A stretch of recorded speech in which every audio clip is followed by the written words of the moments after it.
सुमनसवन्दित सुन्दरि माधवि चन्द्र सहोदरि हेममयि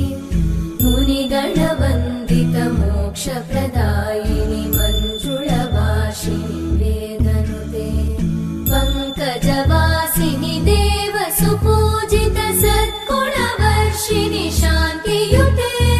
जय जय हे मधुसूदन कामिनि आदिलक्ष्मि जय पालय माम्